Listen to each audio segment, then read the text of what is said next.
Hey, what's up, everyone? My name is Rodney. Welcome to Shedskin Ideas. In my previous videos 2 years ago, I was talking about a game idea for Naruto. I was explaining how I'm dissatisfied with the Naruto games. There seems to be no innovation. Shinobi Strikers look like it just took a Spider-Man mechanic, started doing whatever. The customization wasn't what I thought. But I'm not saying the game was bad. It just, whenever I was younger, I expected Naruto games to be better, more immersive. And as far as the combat systems, they're good, but you just can't be better than Street Fighters. You're just not going to be better than Tekken. You're just not going to be better than Mortal Kombat. So, like, really, when it comes to the fighting style, it's the animations, the special abilities, the special jutsus. They're nice, they are, but it's just there's nothing really distinguishing about them. I just don't really have the words to put it, except for incomplete or potential for more, or potential for something greater. I feel like the Naruto games have really just touched the surface of things, and I truly believe that there is more that can come out of just that universe itself. So I guess I'll just do a little brief video about the content that would be in the game, and I'll start, and then after that I'll tell you a little bit more about some issues I was facing whenever I was working on this idea. So first, story mode. Story mode would be based on the Naruto movies, but the problem is with the Naruto movies is that the ownerships to the movies. So we have like Perirot, TV Tokyo, and then it's licensed as under like Suisha. I'm sorry for butchering that name, but what it comes down to is just like the rights and ownership. So that's why I don't think I've like ever really seen the or remember the content of the Naruto movies in a game. So I know that there's probably some issues with that, and that's probably why they never went that direction, or maybe they didn't go that direction because they wanted to continue making original, unique content, which is absolutely fine. But with this game idea I think it would be nice to, instead of reliving the journey of Naruto through his general story of a kid in the village who didn't like him, didn't have friends, blah blah blah. It's just fights Haku and Zabuza, and it's just so what really sells is a name. So Naruto is a good name, and it's just the uniqueness in the content. People don't really want to see the same thing over and over again, and that's what seems to be the I guess highlight of oh, I'm so sorry, Naruto Connections. A lot of people who were criticizing, or gamers who were criticizing Connections, was it's just like a copy paste version just of older versions. So they're obviously upset that there's nothing unique or new about it. It's just the same thing translated differently. And that's understandable. I think the community has a great point with that. I think what would be really great is just reliving the Naruto movies, even if they aren't really the actual timeline, and it's all just random, or not random, but I think the term for it is, I'm not an anime geek or anything. I just enjoy watching anime. I don't know the terms, but I think it's called non-canon. So a lot of that content is non-canon, so not the original storyline. So I think the Naruto games, going down the path of the Naruto movies, would be great. Just doing each movie a progression where you get to experience these different characters and learn the games, the uniqueness, combat, utility, and it's really basic. The story's there. We got the movies. We don't have to make anything unique, whatever. So we have a direction. Then next would be battle mode, so multiplayer mode. Oh, I apologize. On story mode, there should be two versions. I like to call it Naruto Sasuke mode. Naruto would be Naruto's story through the movies. Sasuke mode will be an introduction to battle mode, where you get to unlock your first set of characters. And let me explain. So, Hashirama and Madara. Who do you choose? If you could have only just one of them.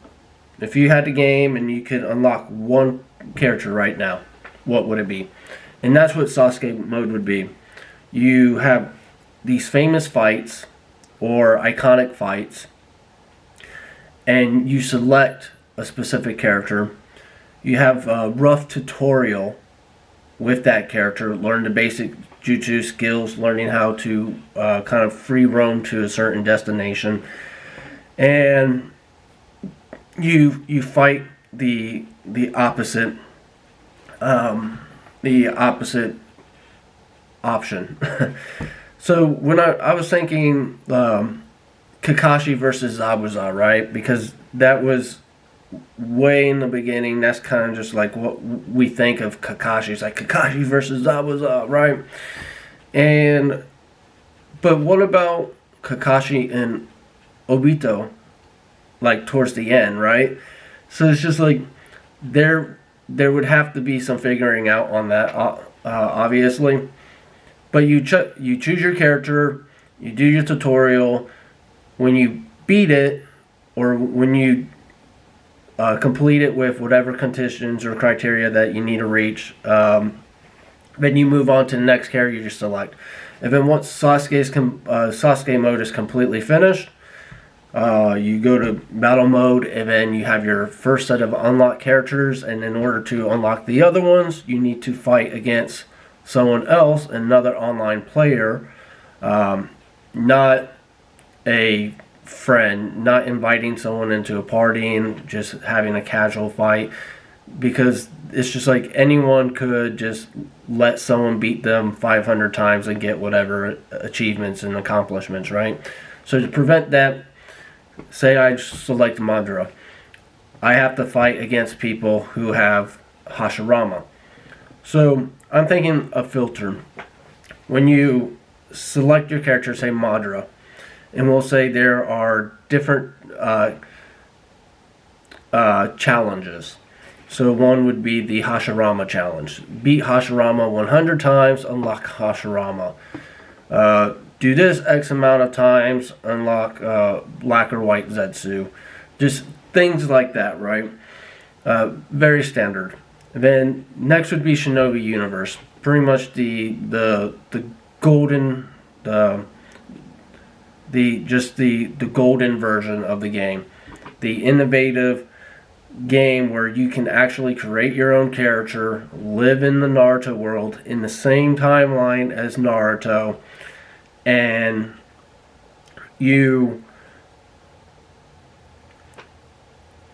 so it's hard to explain this, but instead of a general go to this point, and then like finally get to the end, and then that's it, I was thinking more of a schedule. So when you get the game and you do Shinobi Universe, you have Season 1, like Season 1 Naruto. and it will be from your birth to the end of season 1, wherever you're at that time, the skills that you've accumulated, it goes to the next one, right? So in this time frame, there are many things you can do, and what you're trying to do is you're trying to check off the list before the next season. And the way I visualize it is, the intro songs and then the ending credit songs. When just imagine you're starting Naruto and boom, nostalgia, and then in the end of the season 1, the ending song, right? And then you go to season 2. So pretty much it goes in that timeline. This is for a way to build up your character as much as possible. So what you put in is what you get out, because there is an end point. Instead of having it from the beginning to the end where everyone ends up the same level towards the end, it wouldn't be like that. It's that there would be a significant difference in the end, because once you get to the end, that's your character, right? So maybe here's some options that I have. Either you do season 1 and you can continue doing season 1, so like a lobby, instead of switching lobbies, you would stay in the current lobby that you're in, so you stay in season 1. And maybe you want to complete all the check marks or whatever. And then you hop on to season 2 whenever you're ready. Only if, so month 1, season 1, month 2, season 2, all the way to the fight with Kaguya. I think that would be pretty cool, really unique. Once it gets to the time skip era, I think that would be really cool too. What can you find in the game? So we know that I like to think of 3 things: Sakura, Naruto, Sasuke.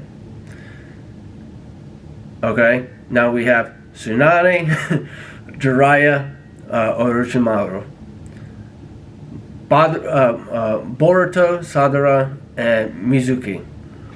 So, like 3, right? 3 different paths. You got a medical path, which you can learn from Orochimaru and Tsunade. Except, who are you going to get Hashirama cells from? How are you going to get the curse marks? Things like that, right? So there's just like a darker medical path, but it's adventurous. Just like Jiraiya would be adventurous, but Jiraiya would not be medical. And how Jiraiya would be, well, like strength and jutsus, so is like Tsunade. So there's this like weird triangle of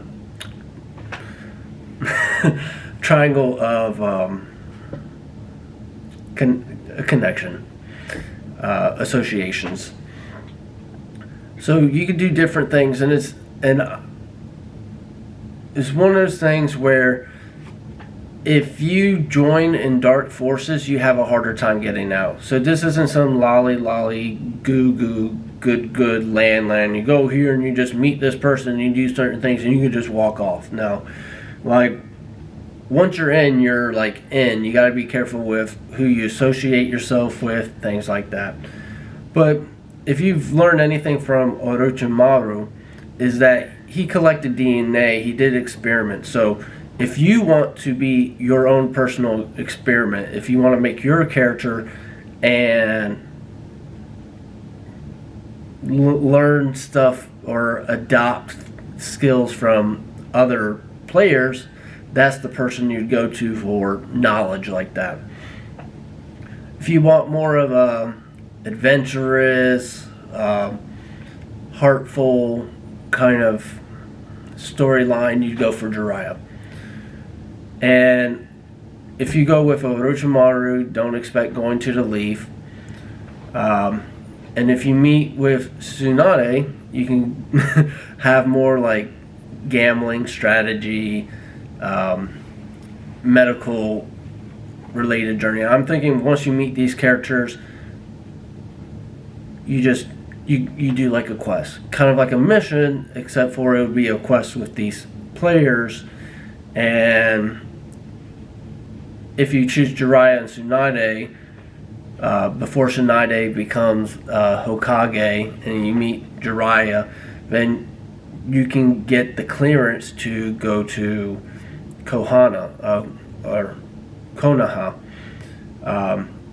with their reference.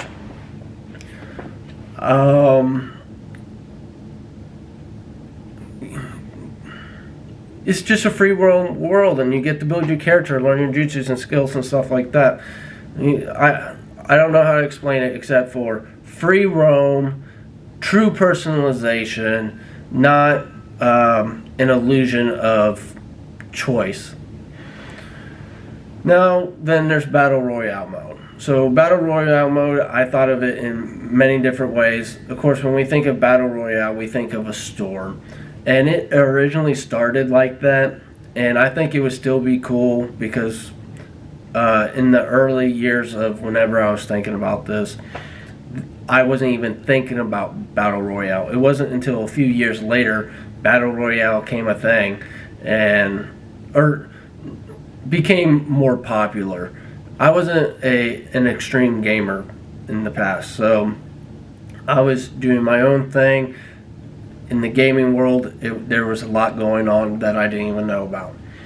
So once Battle Royale came out, like Fortnite, I was thinking of storms, and I thought it would be cool if some asteroids and meteoroids fell down or something.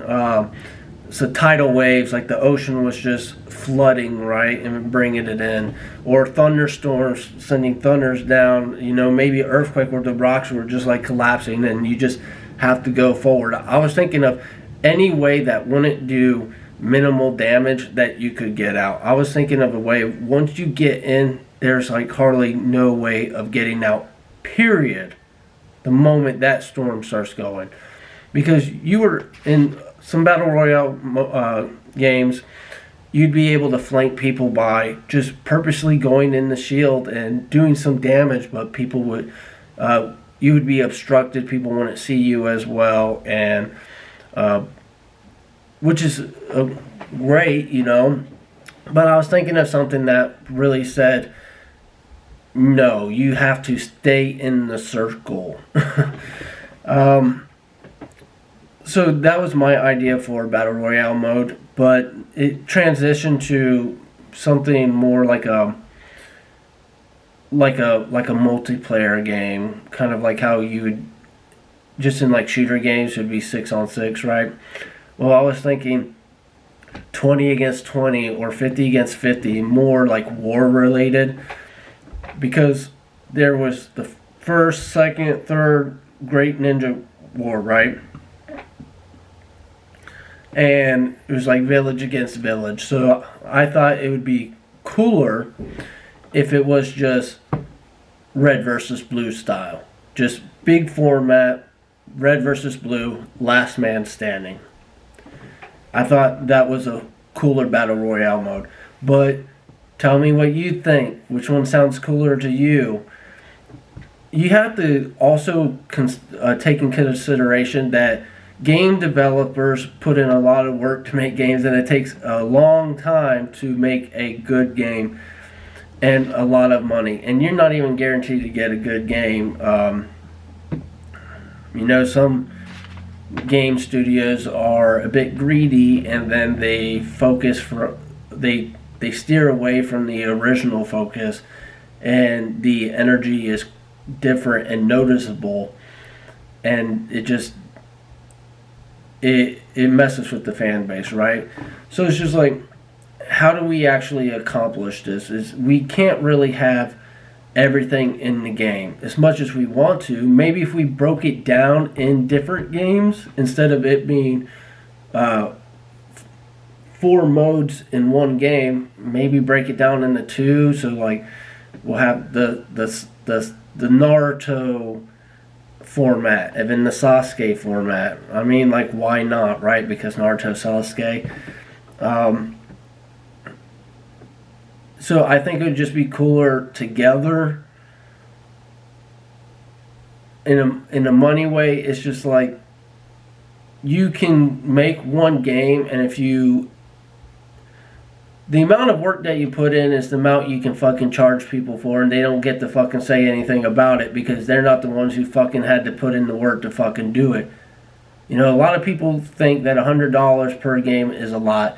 And yes, it is a lot, but at the same time, business-wise, the amount of time, and then if you want to innovate and make new things, with technology changing, you need to get profits, a significant amount, so that way you can invest in future gaming, so you can make another game that's similar, but at a cheaper price, so that way you can bring it down for gamers in a more affordable price. Like, you make this Naruto game, it's fucking awesome, it slaps, it's fire, whatever, and you charge $100 for it, and then you have all these people paying, and they're upset that it's $100, but when they play it, they fucking love the hell out of the game.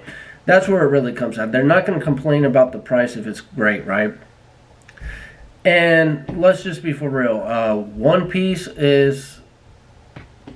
I am out of the loop. I intentionally stayed out of the loop because there was just so much. I went on my own personal adventure, came back with too much, and I decided I was just going to wait till it ends, and worst mistake of my life because it's still freaking going.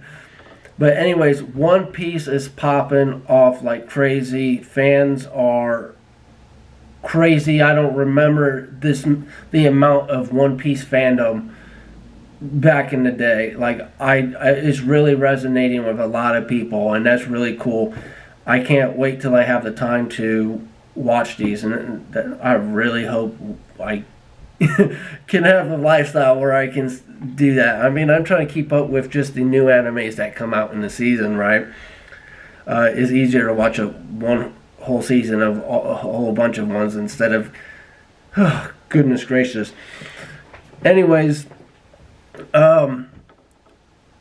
you want to play a One Piece game that is just as good as that, but why instead of $100, $80? And then I don't know, the big three people like Bleach. I've never watched Bleach. I watched like a few episodes, but it didn't really connect with me. I'm not saying it's bad. I can't say it's bad because I never watched it. Obviously, a lot of people liked it. So, say you wanted to make a Bleach game afterwards, and you can make it for $60 now because you have the technology, and now it's more affordable, so more people can buy it. So really, the money stays in a good area because it's reaching out to more people at an affordable price, right? Just in general, it's not always like that. Economy this, economy that. But as long as the game exists, it can always be purchased. So the amount of time that you put in the game is definitely a legitimate reason of charging a game for a certain price. Unpopular opinion, I'm sorry, but I think I like money, and games are pretty cool.